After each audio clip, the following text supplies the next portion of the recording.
Well, thanks everyone for making it along today.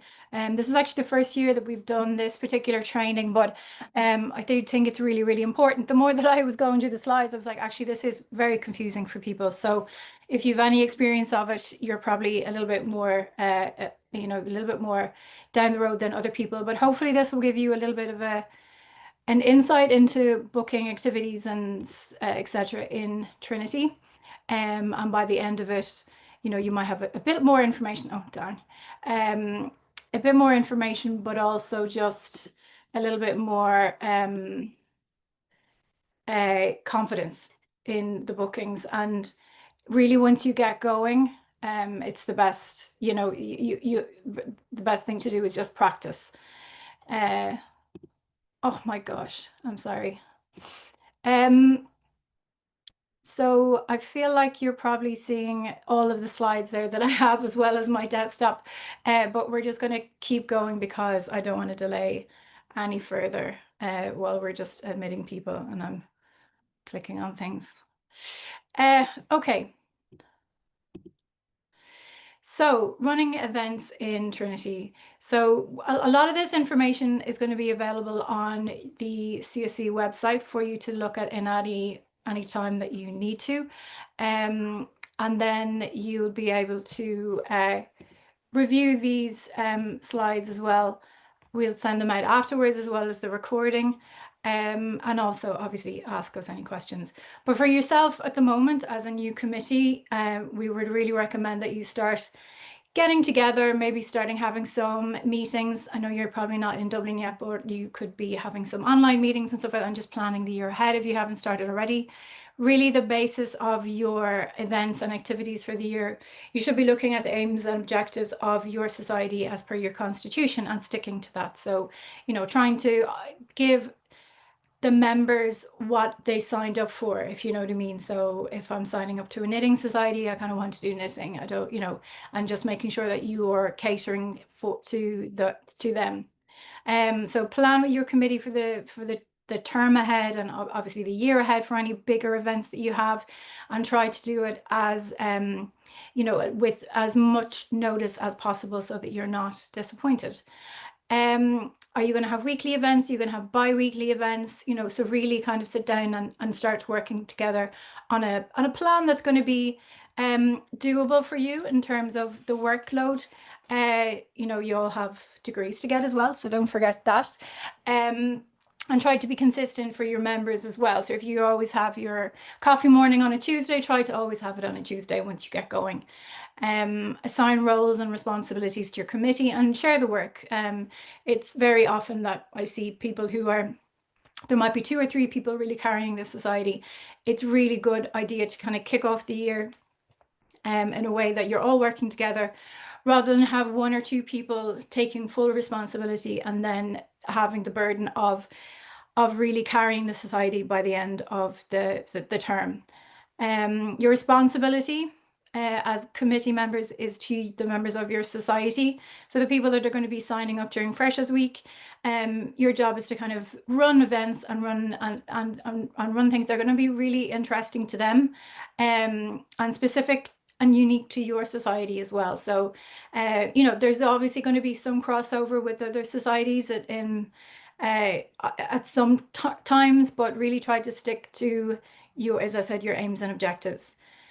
One thing I really want to clarify, because it comes up every now and again, and it can really cause a lot of confusion for societies, is that you run societies for your events.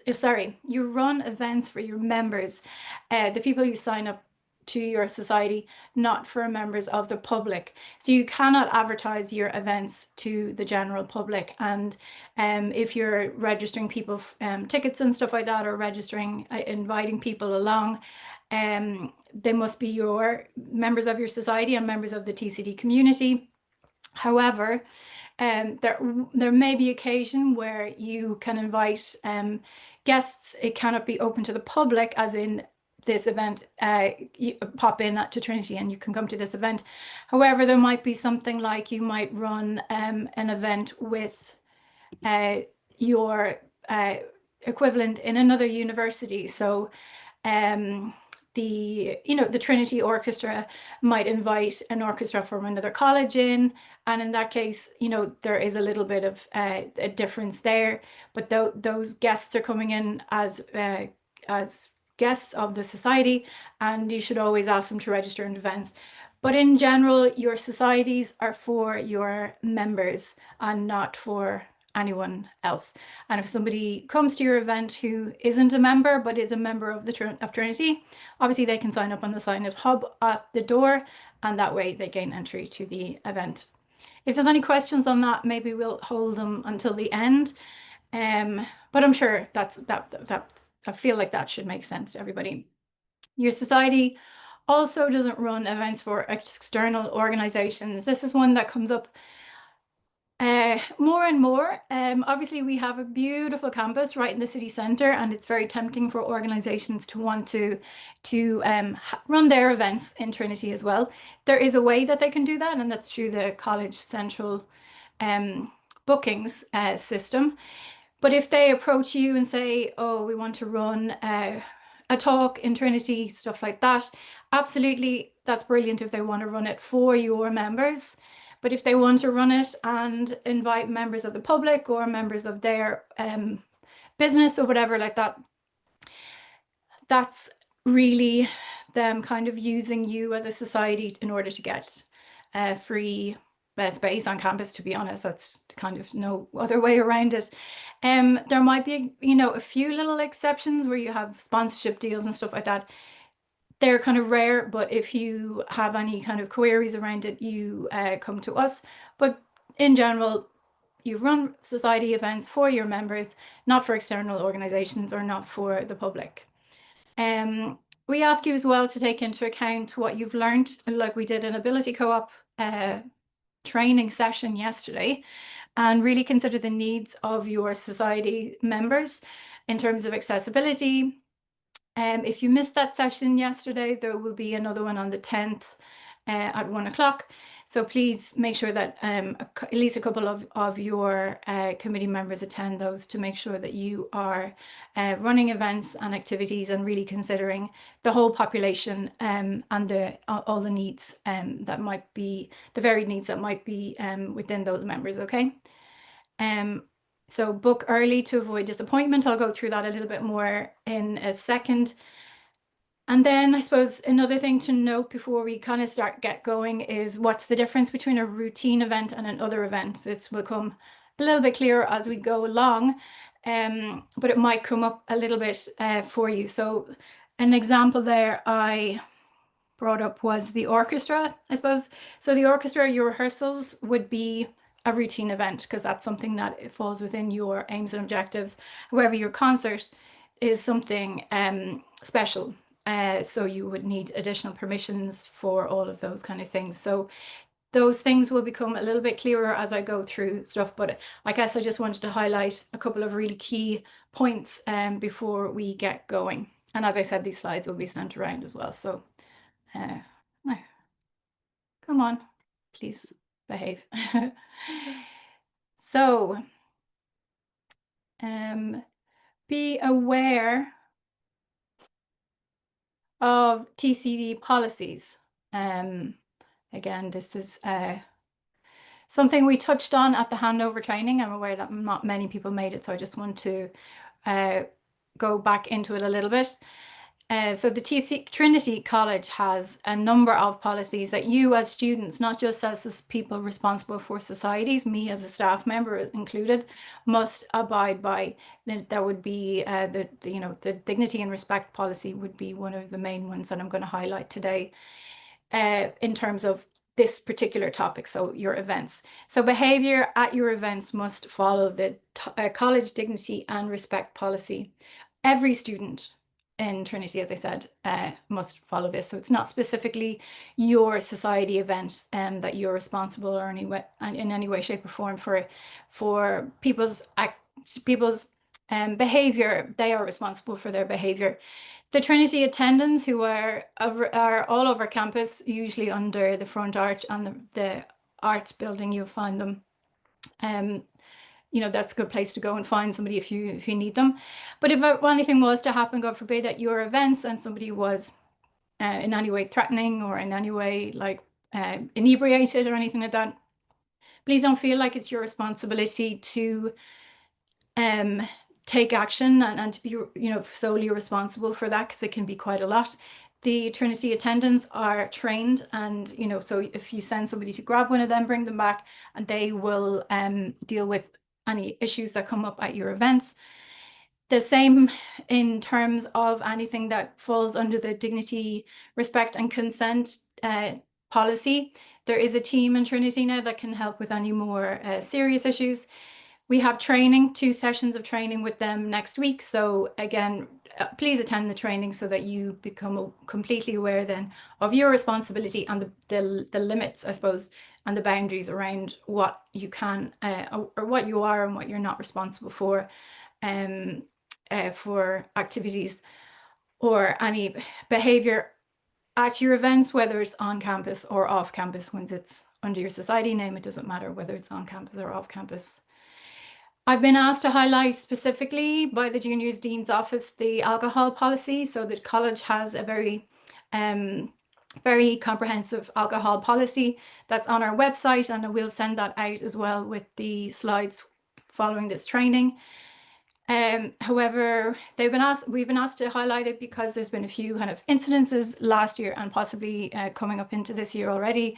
So recruitment by student societies during Freshers Week, and the advertisement of alcohol as being free or cheap, or the sole kind of purpose of your event, is forbidden. So you can't kind of advertise, oh, join my society and you're going to get alcohol.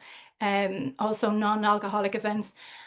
Most non-alcoholic drinks must be available at your events, so there must be an option. Ideally, most of your events will not be led by alcohol.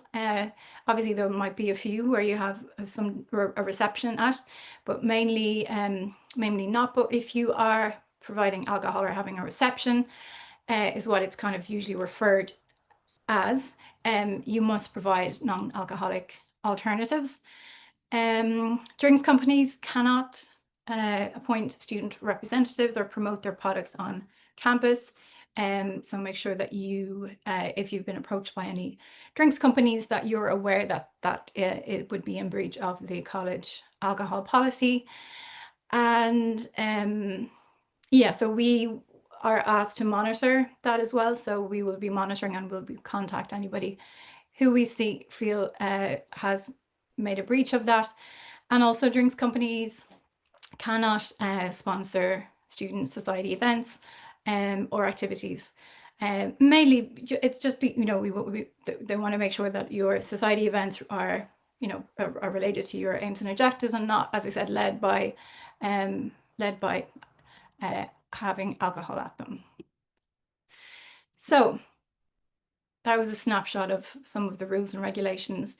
I'll go through a lot of it more detail, I suppose, at the training on the 27th. However, this is really to get you going for Freshers Week and kickstart the year.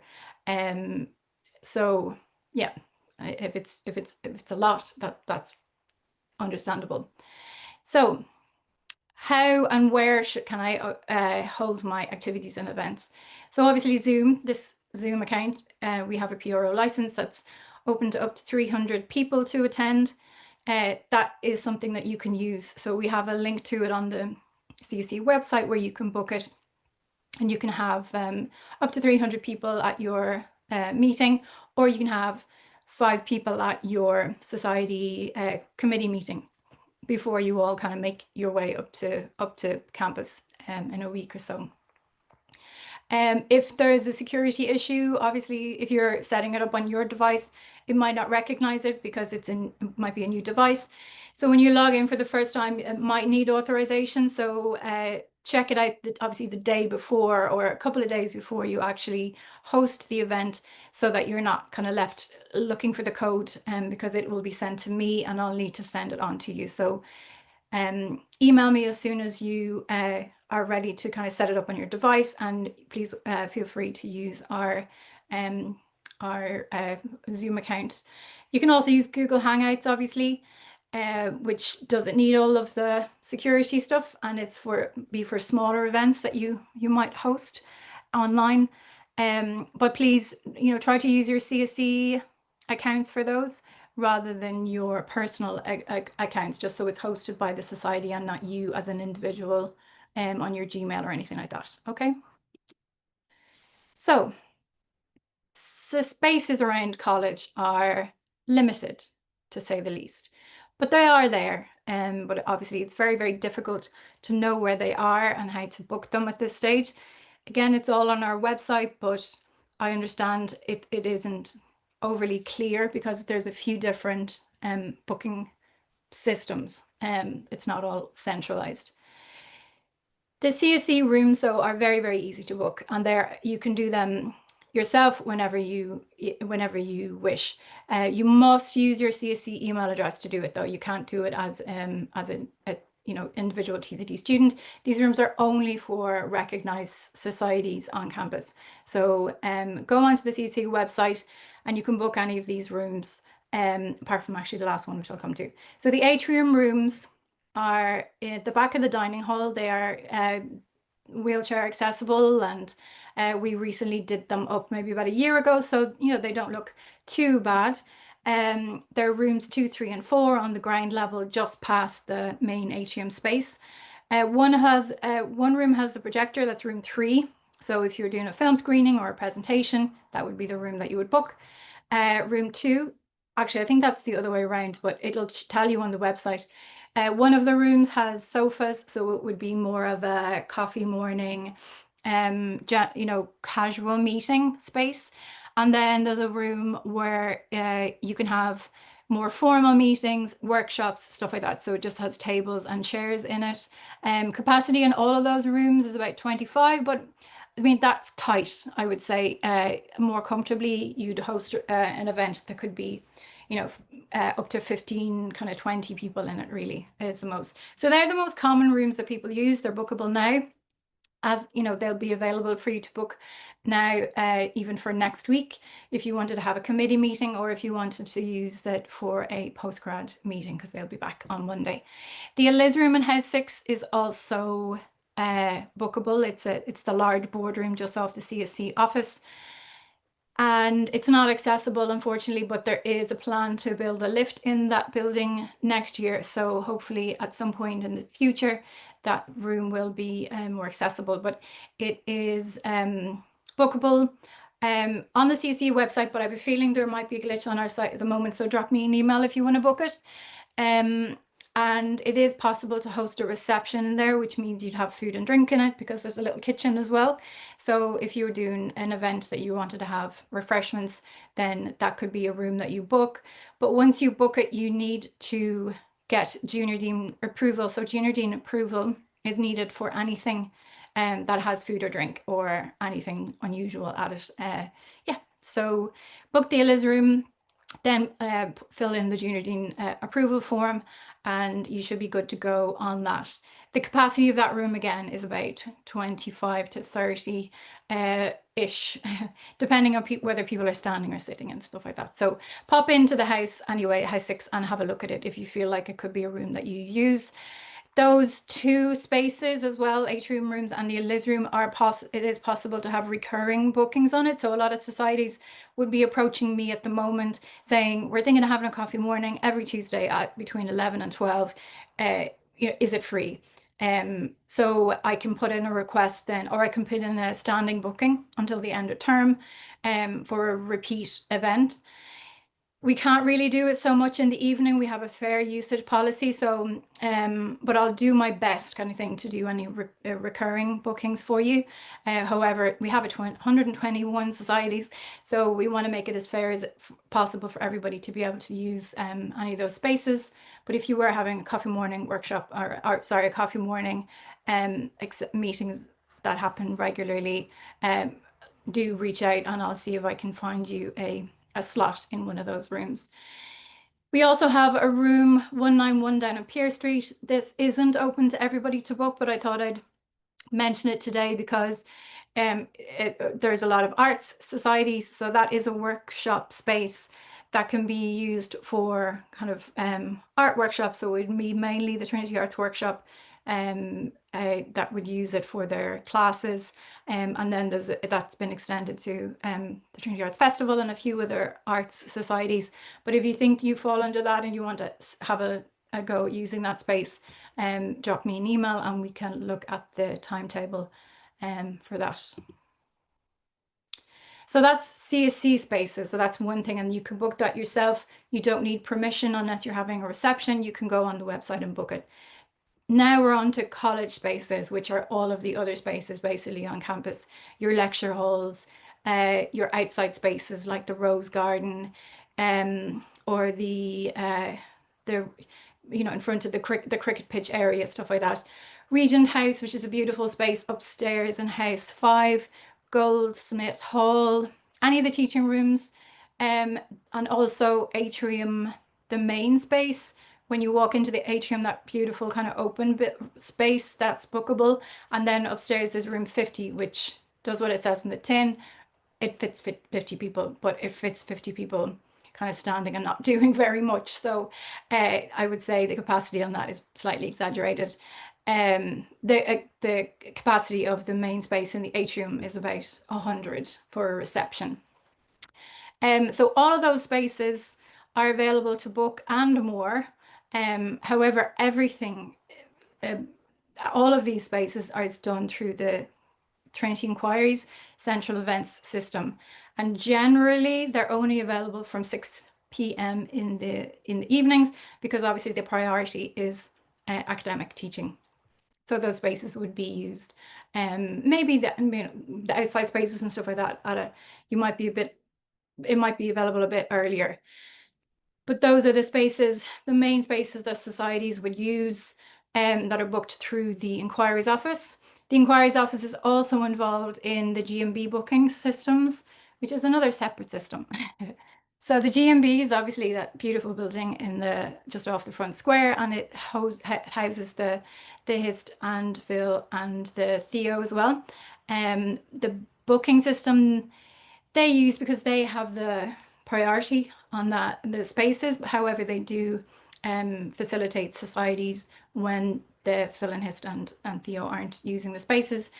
They have a jot form, which is available on the CSC website, I think, or by going to the Hist or Phil website. But I know they're working on it at the moment, so if it's not there, just be patient. But so there's a jot form there that you would put in your request, and then you would have to wait for approval from the auditor and president. And once you have approval, then you have to go to the Inquiries Office to get permission if you're having, again, a reception, an unusual event, a guest speaker, or any of those other things that aren't kind of your routine events. So there's a two-step process to that. I believe that's all laid out on the jot form, but you would have to, again, the GMB and then the Inquiries Office, the CSC isn't involved in that booking system, but all of the information on how to use it is on our website.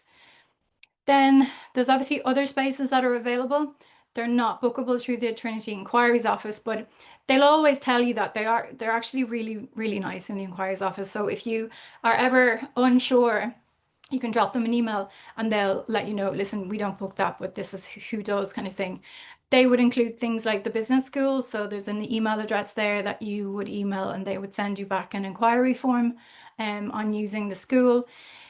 Museum buildings, stuff like places like that, they don't tend to want to host society events. However, they do sometimes do it. So I wanted to not exclude them, but a lot of societies might already have a relationship with them, or be able to approach them separately to see if that space was available to your society to use.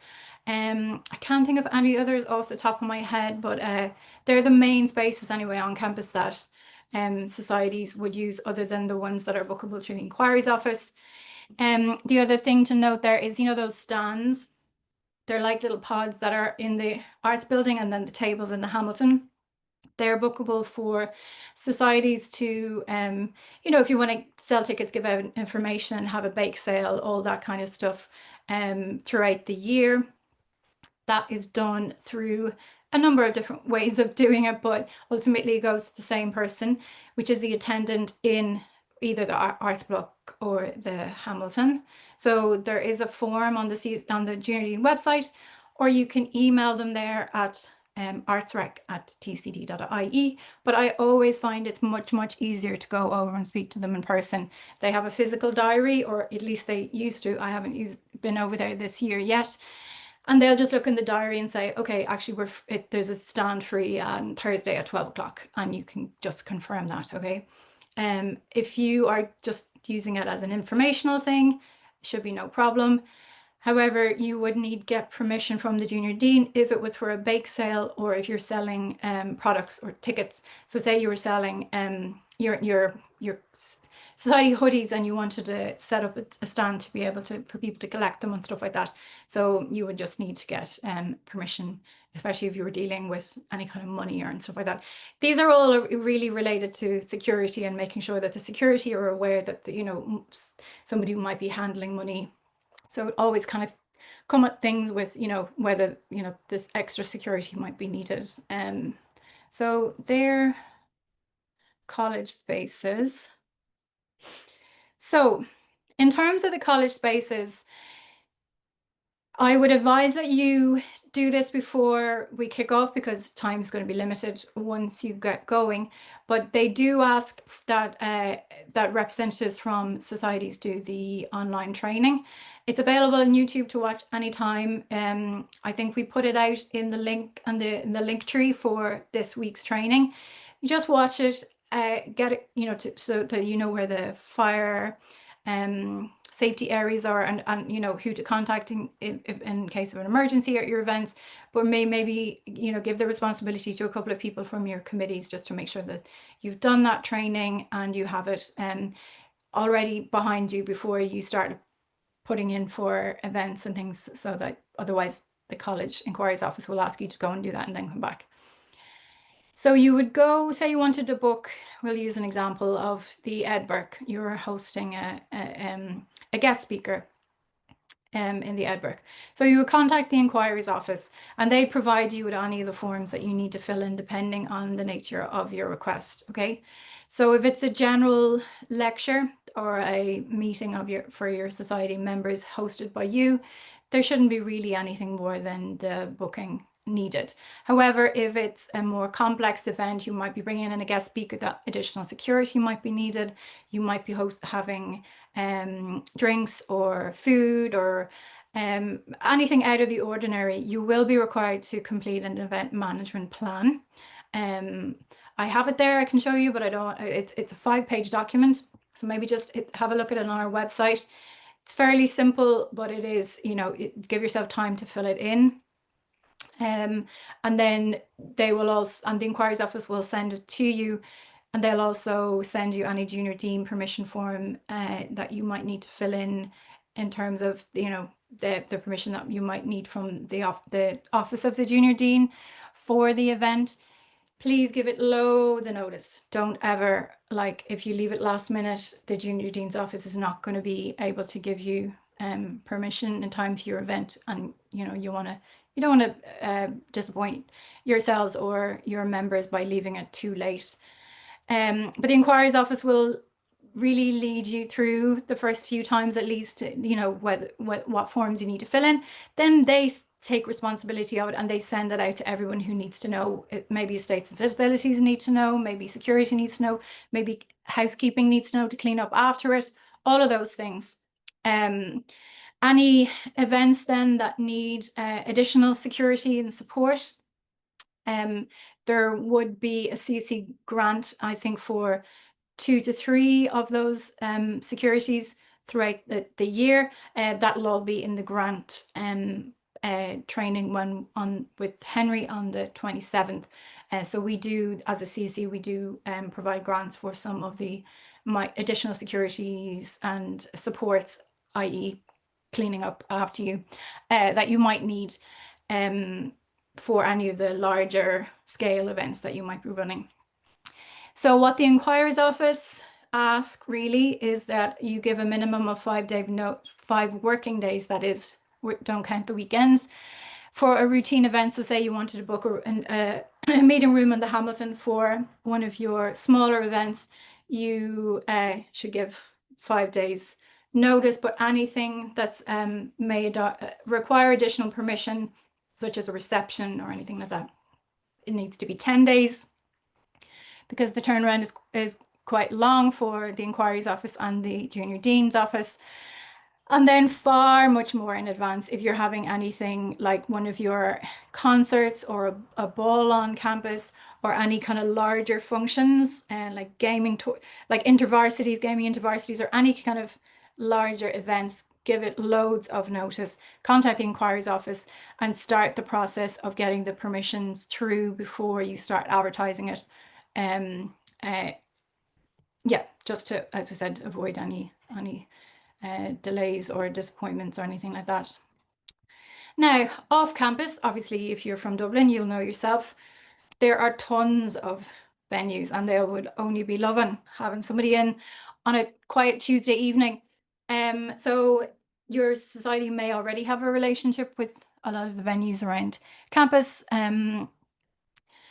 Just have a look around and see what, shop around and find out what best deals are best for you, for your table quizzes or your, just nights out or anything like that for your members. As I mentioned earlier, TCD policies still apply. So, dignity and respect specifically, I'm thinking about here. So if anyone is causing any issues or anything at your events, but it's off campus, they still must follow the college dignity and respect. So those dignity and respect policies still apply.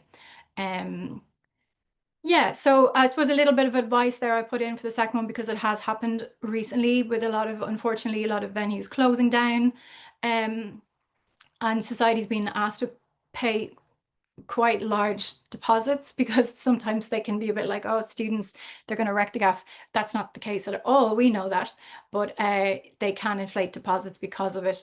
If you're in any doubt, speak to the CSC, and we'll see if we can just let you know, oh, that's reasonable or that's not reasonable, or how are you going to pay for that, and if the deposit wasn't to be given back, how would you cover it? All those kind of things. So just don't be too kind of quick, I suppose, to say yes to anybody who's asking for large deposits or anything like that. Maybe just shop around, find the best deals, and speak to the CC treasurer if you have any kind of doubts around that, or myself as well. So if you have any issues, questions, uncertainties around booking your off-campus events, just come in and speak to us. We are here to support you. What we're here to do is make sure that you can run your events despite, I suppose, all of the maybe barriers and obstacles in terms of the limited space that we have in Trinity, and accessibility issues and things like that as well. But the CSC here is really here to help you kind of navigate those policies and navigate all of these, what might seem like kind of bureaucracy to some people as well, and to make sure that you have a smooth year, and you can really but just focus on running the best events for your members. Really, that's what we're here to make sure that you can do that. So a little bit then on how to get people to come to your events is probably, I'm an old lady now, so you guys are a lot more savvy when it comes to this stuff, but this is the stuff that I've found consistently over the years has been the best way of people communicating with their members. Obviously, the MyEMMA system, which is not me, it is a mail management system like MailChimp or any of the others. But that is, we purchased that years ago so that you can send really, really nice newsletters to your members. Sit down with your committee and decide, are we going to send that out weekly? Is bi-weekly enough? Could it be even every 10 days? Really, be consistent and clear with your communication to your members, and really try to engage with them with the newsletter. You can really build in lots of really nice features on the newsletter as well. Have a mess around with it if you haven't done so yet. And start kind of playing with different templates. There's thousands of templates on there that you can kind of adapt to your societies. So say you have people signing up, obviously over the next couple of weeks is going to get super busy, but then after that, people can still sign up to your society. It doesn't have to be during Freshers Week. So if somebody comes to your event and they're like, oh, I'm not a member, but I really, really wanted to come in and to your event, 100%. If you're, they just go onto the app, onto the Societies Hub app, and they join your society and they're able to get in straight away. But they just must be a member before they can do that. So then, apart from, so my Emma would be to your current members, but how do you get more people to come in? So you would obviously have access to putting up posters around campus. So if you're designing posters, there's a few areas, mainly the ramp coming into the arts building, under the front arch, and then a few different places. Is, House 6, up at the other end where this the science gallery used to be. There's an area there with notice boards. So stick up posters. People, it's great for people just to be able to walk past or just to even see the activities that are going on campus physically.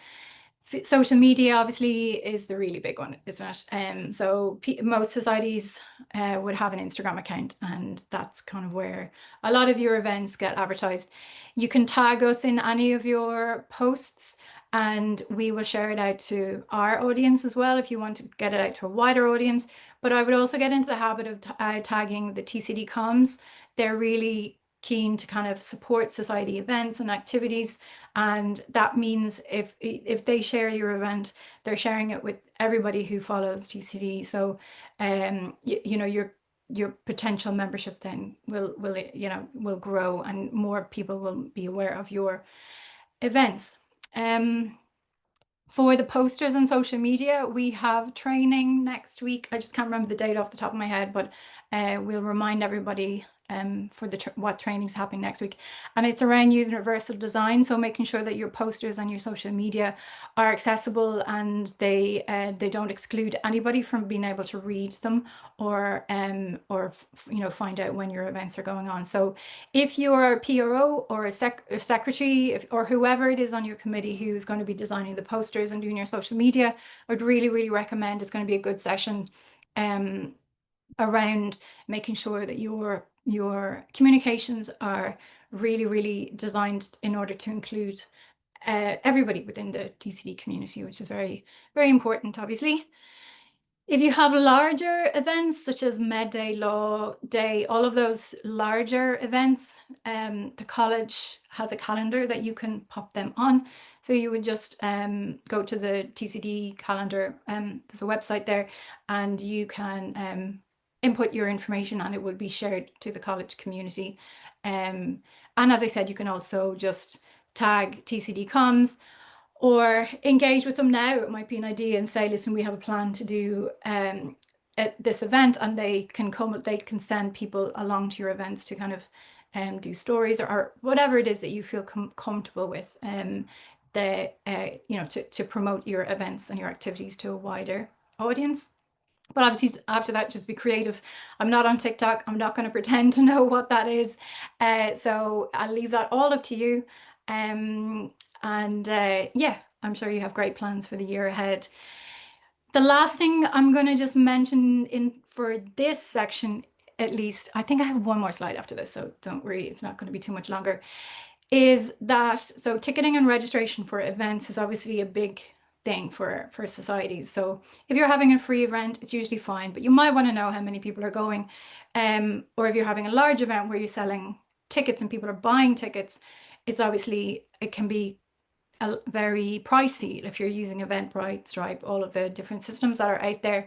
So so we have been in negotiation over the summer with an organization that we might be bringing in as a ticketing platform in order to reduce the fees and reduce the pressure on societies. It's something that we've been working on, and I'm hoping that we'll have something to send out to you possibly tomorrow or the day after. It would be an option. Obviously, we're not telling you need to use this company, but it's it would mean a financial saving for your societies, and just a clearer platform that you could use then for selling your tickets, or registering people for free. It wouldn't necessarily just be for paid tickets, but this is to be confirmed over the coming days. So hopefully we'll have some exciting news on that for you soon. Okay, I'll try and breathe now. And this is the last slide. So again, once you have a few bookings under your belt, this will start to become a little easier. Go to the CSC website if you want to find out more, and just start booking things now, maybe just to avoid any disappointment, and avoid the last minute bookings. I know it's hard sometimes when you're trying to scramble to get everything done, but it means that you have secured a space, but also that you've advertised your event in good time to your members so they can actually show up, because there's no point in running an event that's brilliant, but you've given your members like 2 days notice because you only secured the event 2 days ago. So yeah, just give yourself that time. If you need equipment for any of your events, such as wine glasses, projectors, speakers if you're doing like a karaoke night or anything like that, mics, cups if you're doing a coffee morning, and kettles, etc., contact us. And you want to borrow them, you can contact the amenities officer, Fwylan, or myself, and we can check the equipment book and have those ready to go for you on the day of your event, and then you would just return them the following day, clean and ready for the next person to be able to use them, please. So these slides and the recording will be sent out, and please, if you missed the Ability Co-op training yesterday, attend the next one on the 10th at 1 o'clock, to make sure that you're considering all the accessibility, anything in terms of accessibility for your events and for your members. I think that's me done. Okay.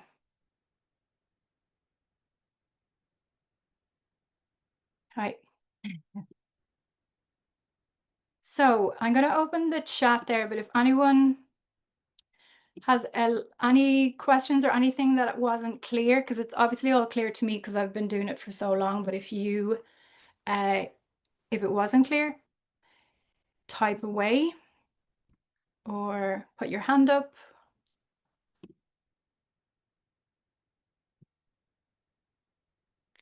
If not, I will assume that was all. Okay, so we have no questions here. Oh, raised hand. Hi, sorry. I'm just wondering, as for the alcohol permission, Yeah. is alcohol permission needed if alcohol is present at the event, or is it Yes. only it's not, is it only if we're providing it? Like, do you need permission if it's a pub quiz? Oh, well, a pub quiz, would that be off campus or on campus? Oh, So, just to clarify, so if you're having it off campus, the permissions are not needed. It's only if you're holding anything on campus that the college would need to know that alcohol is being served. So yeah, you wouldn't have to worry about it. If you were doing something over in Chaplains or anything like that, you wouldn't need to worry about it. Sorry if that wasn't clear. You can just work away. Yeah. thank you. Okay. Do you need an event management plan submitted before the 5 days? So the 5 days one is just for general meetings, so an event management plan wouldn't be needed. So so to answer that, the event management plan is for the larger event, which is actually 10 days notice. Say you emailed the inquiries office, they would send you back the event management plan so that it would kind of kick off then. Or just, sorry, so what an event management plan submitted before 5 days for every event. So it's not needed for routine events at all. It's only for kind of the more exceptional events that you might be having that might have complications, might have alcohol, might have, something that's the security or cleaning staff might need to know about. Yeah, does that answer your question? So say if you're booking something in the atrium, you don't need to worry about that. The inquiries office, when you email them, they will kind of go, okay, this is routine, this is not routine, and they will send you back the plan if you need to fill it out. Most societies would only have to do a couple of those a year, but mostly you would be doing your routine events that don't need too much extra layers. So any other questions?